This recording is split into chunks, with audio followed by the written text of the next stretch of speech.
A 10-year-old boy has been targeted by two killing machines who travel from the future to kill him before he can lead an uprising to overthrow the AI intelligence of the future. In the summer of 1991, my dad took my 5-year-old brother and me, aged 8, to see Terminator 2 at the theater. Luckily for us, Child Protective Services was not waiting to arrest him when we left the theater. However, my mother was waiting at home and not too happy. Dad's response, well, they'd already watched the first Terminator, so they had to see the sequel. And this apparently was a pretty common occurrence back in the 90s, because there's even a tweet about 90s dads taking their way too young kids to see Terminator 2. 26 years later, he took us to see it again. This time in 2017, I was the age my dad was the first time that we saw it together. I was the perfect age to see this movie when it came out, just a bit too young for it, causing it to leave quite an impression. I'm now in my 40s, and on occasion I will still have nightmares that one of the Terminators is after me. The original Terminator is a horror masterpiece. There has never been such a menacing character as Arnold Schwarzenegger as a robotic killing machine. While not as physically intimidating, Robert Patrick as the T-1000 in Terminator 2 surpasses Arnold in just about every other area. It is really hard to overestimate how much of an impact this movie had on movies going forward. Over 35 years later, and the special effects are still impressive. Sure, when the T-1000 is in his liquid metal form, it looks a little bit dated, but everything else is still nearly perfect. The CGI was only used when necessary. This was probably done more for time and budget constraints than anything else. Now, I love how the T-1000 looks just like a normal man, but about every 15 minutes he does something that makes the audience go, holy crap, he can do that too? And that literally continues through the entire movie. In the last scene, he's still doing new things that are very impressive.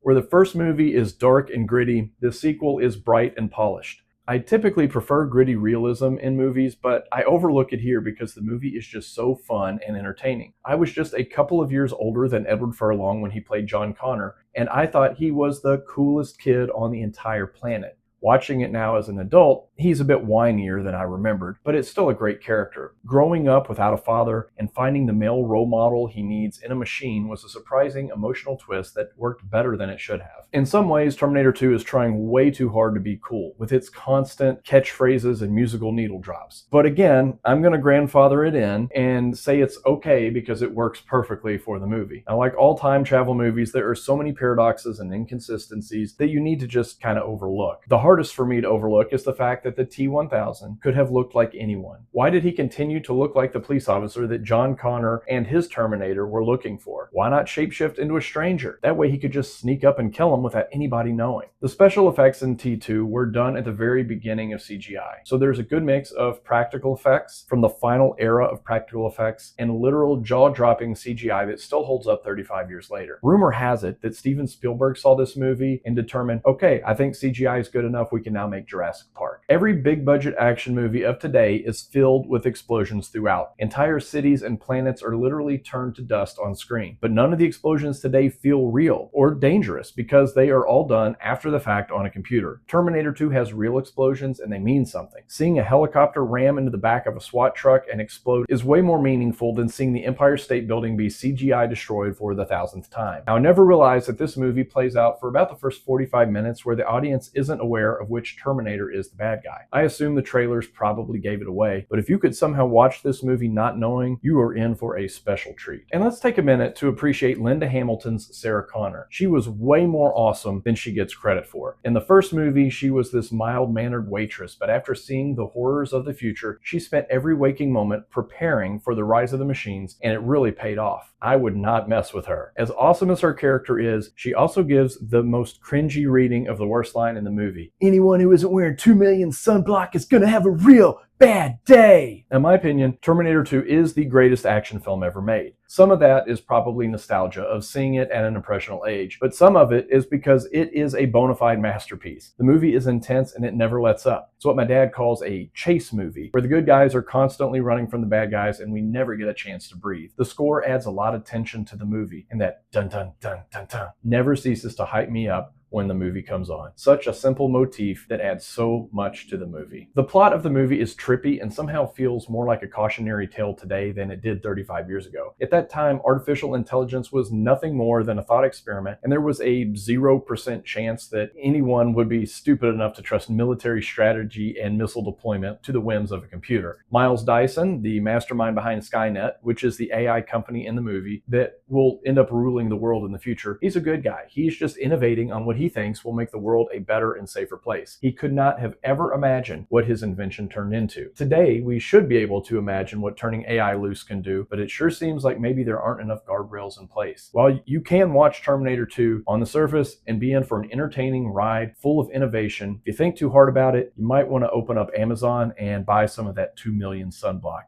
just in case.